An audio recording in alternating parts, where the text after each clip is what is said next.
यंदाचा श्रावण महिना हा काही अत्यंत दुर्मिळ आणि दुर्मिळ योगायोगांसह येत आहे. दरवर्षी श्रावण महिना येतो आणि आपण सर्वजण अत्यंत भक्तिभावाने देवादिदेव महादेव श्री महादेवांची पूजा अर्चा करतो. परंतु यंदा परिस्थिती थोडी वेगळी आणि संवेदनशील आहे. 13 ऑगस्टपासून पवित्र श्रावण महिन्याला सुरुवात होत आहे. परंतु त्याआधी म्हणजेच 12 ऑगस्टला दीप अमावस्या, ज्याला आपण आषाढ अमावस्या म्हणतो, त्या दिवशी सूर्यग्रहण लागत आहे. श्रावणाची सुरुवात थेट या सूर्यग्रहणाच्या छायेतून आणि दीप अमावस्येच्या पर्वकाळाने होत असल्याने या काळात घरात नकारात्मक ऊर्जेचा प्रभाव वाढवण्याची दाट शक्यता असते. म्हणूनच श्रावण सुरू होण्यापूर्वी तुमच्या घरातून 5 विशिष्ट वस्तू तातडीने बाहेर काढणे अत्यंत गरजेचे आहे. जर तुम्ही या वस्तू घरातून बाहेर काढल्या नाही तर श्रावण महिन्यातील तुमच्या पूजा अर्चना आणि उपवासाचे पूजेचे पूर्ण फळ मिळणार नाही आणि तर पश्चाताप करण्याची वेळ येऊ शकते. आजच्या या विशेष व्हिडिओमध्ये आपण सूर्यग्रहणाचा प्रभाव, या दिवशी काय करावे, काय टाळावे, घरातून कोणत्या वस्तू बाहेर काढाव्यात आणि धार्मिक वास्तुशास्त्रातील महत्त्व अशी संपूर्ण माहिती आजच्या व्हिडिओमध्ये पाहणार आहोत. त्यामुळे व्हिडिओ हा कुठे स्किप न करता शेवटपर्यंत पहा. जर तुम्ही या चॅनलवरती नवीन असाल तर चॅनलला सबस्क्राईब करा आणि कमेंटमध्ये ओम नमः शिवाय लिहायला अजिबात विसरू नका. 12 ऑगस्ट रोजी येणारी आषाढ अमावस्या म्हणजेच दीप अमावस्या ही अत्यंत पवित्र मानली जाते. या दिवशी घरातील सर्व दिवांची पूजा करून नकारात्मकता दूर केली जाते. मात्र याच दिवशी लागणारे सूर्यग्रहण ही एक खगोलशास्त्रीय आणि ज्योतिष घटना आहे. सूर्यकाळाच्या काळात सूर्यदेवावर राहू केतूची छाया असते, ज्यामुळे वातावरणात सूक्ष्म आणि नकारात्मक लहरींची निर्मिती होते. या दिवशी विशेषतः गर्भवती महिला, वृद्ध आणि बालकांनी घराबाहेर पडणे टाळावे. पण आता हे जे सूर्यग्रहण आहे तर ते भारतामध्ये दिसणार नाहीये, ते इतर देशांमध्ये दिसणार आहे. पण तरीही याचा जो प्रभाव आहे तर तो पडत असतो. त्यामुळे या छोट्या छोट्या गोष्टी ज्या आहेत तर त्या पाळल्या आपण तरी देखील चालू शकतं. ग्रहण काळात कोणतेही नवीन कार्य सुरू करू नये. जर तुम्हाला हे पाळायचं नसेल, तुम्ही नाही पाळलं तरी देखील चालेल. अन्न शिजवून खाऊ नये. शिजवलेल्या अन्नामध्ये आणि पाण्याच्या पाण्यात तुळशीची पाने टाकून पिवावी, जेणेकरून ग्रहणाच्या दूषित लहरींचा त्यावर परिणाम होत नाही. सूर्यग्रहणाच्या काळात नामस्मरण, ओम नमः शिवाय या मंत्राचा जप करणे किंवा महामृत्युंजय मंत्राचा पाठ करणे अत्यंत शुभ मानले जाते. ग्रहण सुटल्यानंतर संपूर्ण घराची स्वच्छता करावी. घरात गंगाजल किंवा गोमूत्र शिंपडावी आणि स्नान करून दानधर्म करावा. या ग्रहणाचा आणि अमावस्येचा प्रभाव श्रावणाच्या पहिल्या दिवसावर पडू नये, यासाठी ग्रहणाच्या दिवशीच घराची स्वच्छता करणे आणि नकारात्मकता वाढवणाऱ्या वस्तू बाहेर काढणे अत्यंत अनिवार्य मानले जाते. पहिली वस्तू जी आहे तर ती आपल्याला घराच्या बाहेर काढायची आहे, ती म्हणजे आपल्या घरात असलेली मोडकळीस असलेल्या किंवा फुटलेल्या काचा, फुटलेले आरसे आणि बंद पडलेले घड्याळ.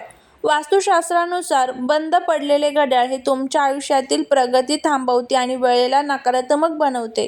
तसेच फुटलेला आरसा किंवा काच ही नकारात्मक ऊर्जेला थेट आकर्षित करते. श्रावण हा महादेवांचा महिना आहे, ज्या काळात सकारात्मक ऊर्जेचा प्रवाह मुक्तपणे राहणे गरजेचे असते. जर तुमच्या घरात फुटलेली काच किंवा बंद पडलेले असेल घड्याळ तर त्यामुळे कौटुंबिक मानसिक तणाव, आर्थिक चणचण आणि भांडणे निर्माण होतात.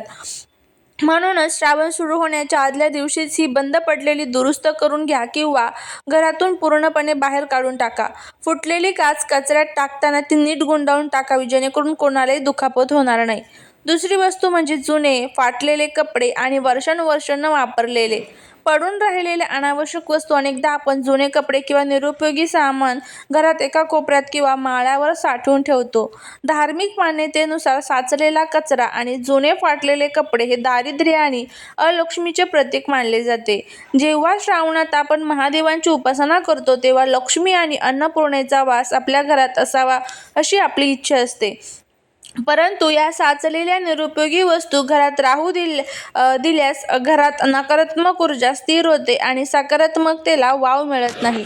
श्रावणाच्या पवित्र दिवसात घरात स्वच्छता आणि मोकळी हवा असणे अत्यंत आवश्यक आहे. त्यामुळे हे जुने कपडे आणि अनावश्यक वस्तू घरातून बाहेर काढून टाकल्यास घरातील ऊर्जा तात्काळ बदलते आणि प्रसन्नता लाभते. तिसरी वस्तू म्हणजे सुकलेले किंवा वाळलेली झाडे, रोपे आणि घरात राहिलेले शिळे वा मुदतबाह्य एक्सपायर्ड अन्नपदार्थ. श्रावण हा निसर्गाच्या पुनरुज्जीवनाचा आणि हिरवळीचा महिना आहे. महादेवाला निसर्ग आणि निसर्गाची सुंदरता अत्यंत प्रिय आहे. जर तुमच्या गॅलरीत, अंगणात वा घरात सुकलेली झाडे किंवा सुकलेली तुळस असेल तर ती वास्तुदोषाचे मोठे कारण ठरते. वाळलेली झाडे घरात नकारात्मकता पसरवतात आणि कुटुंबातील सदस्यांच्या आरोग्यावर वाईट परिणाम करतात. तसेच देवघरात किंवा स्वयंपाकघरात असलेले शिळे अन्न, खराब झालेले मसाले किंवा बुरशी आलेले पदार्थ घरातील अन्नपूर्णेचा अपमान करतात. ग्रहण आणि अमावस्या संपल्यानंतर स्वयंपाकघर पूर्णपणे स्वच्छ करून जुने शिळे पदार्थ बाहेर फेकून द्यावेत आणि वाळलेली झाडे काढून तिथे नवीन हिरवीगार रोपे लावावीत. चौथा वस्तू म्हणजे देवघरात असणाऱ्या खंडित झालेल्या मूर्ती, फाटलेल्या देवांची चित्रे, तुटलेले पूजेचे साहित्य. अनेकदा नकळत देवांची मूर्ती किंवा तसबीर खंडित होते आणि आपण ती तशीच देवघरात ठेवतो. परंतु शास्त्रानुसार खंडित झालेल्या मूर्तीची किंवा फोटोची पूजा करणे वर्ज्य मानले जाते. श्रावण महिन्यात आपण दररोज महादेवाला अभिषेक करतो, बेलपत्र वाहतो. अशा वेळी देवघरात कोणतीही खंडित मूर्ती असल्यास पूजेचे पूर्ण फळ मिळत नाही. उलट यामुळे घरात दोष निर्माण होतो. त्यामुळे श्रावण सुरू होण्यापूर्वीच देवघराची सखोल स्वच्छता करा. खंडित झालेल्या मूर्ती किंवा चित्रे आदराने देवघरातून बाजूला करा आणि त्याची योग्य ती विल्हेवाट लावा, जेणेकरून पूजेमध्ये कोणताही अडथळा येणार नाही. पाचवी वस्तू म्हणजे गंजलेले धातू, तुटलेली लोखंडी भांडी किंवा जुनी गंजलेली कुलुपे. ज्योतिषशास्त्रानुसार गंजलेले लोखंड आणि गंजलेले धातू हे राहू आणि शनीच्या नकारात्मक प्रभावाचे प्रतीक मानले जाते. 12 ऑगस्टला येणाऱ्या सूर्यग्रहणात आधीच राहूचा प्रभाव तीव्र असतो. अशा वेळी घरात गंजलेले लोखंड किंवा तुटलेली भांडी असल्यास राहू केतूचा नकारात्मक प्रभाव घरावर जास्त पडतो.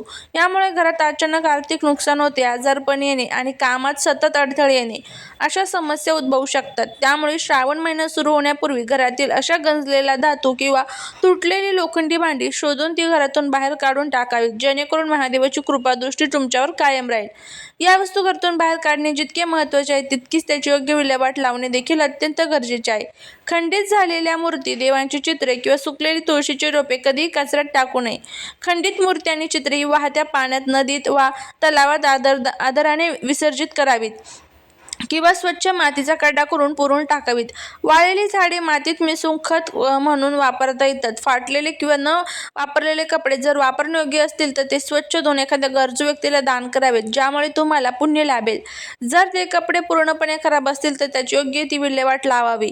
गंजलेले धातू, फुटलेले काच आणि बंद घड्याळ ही भंगारवाल्याला द्यावीत किंवा पुनर्वापरासाठी योग्य त्या कचरा व्यवस्थापनात द्यावीत. अशा प्रकारे योग्य पद्धतीने विल्हेवाट लावण्याने पर्यावरणाची हानी होत नाही आणि धार्मिक नियमही पाळले जातात.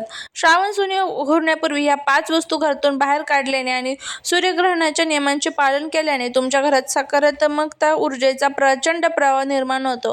घरातील वास्तुदोष दूर होतात, कुटुंबातील सदस्यांचे आरोग्य सुधारते आणि आर्थिक प्रगतीचे नवे मार्ग खुले होतात. जेव्हा तुम्ही शुद्ध, स्वच्छ आणि पवित्र वातावरणात श्रावण महिन्यात महादेवाची पूजा करता, शिवलीलामृत पारायण करता किंवा सोमवारी उपवास करता, तेव्हा महादेवांचा आशीर्वाद तुमच्यावर आणि तुमच्या संपूर्ण कुटुंबावर सदैव राहतो. सूर्यग्रहणाचे नकारात्मक सावट दूर होऊन तुमच्या आयुष्यात सुख, समृद्धी आणि शांतीचा प्रवेश होतो. आशा आहे तुम्हाला हा व्हिडिओ आवडला असेल. जर व्हिडिओ आवडला तर व्हिडिओला लाईक करा, चॅनलवरती नवीन असाल तर चॅनलला सबस्क्राईब करा आणि कमेंटमध्ये ओम नमः शिवाय लिहायला अजिबात विसरू नका. भेटूया पुढच्या एका छानशा नवीन व्हिडिओत एका नवीन माहितीसोबत. तोपर्यंत सर्वांना श्री स्वामी समर्थ.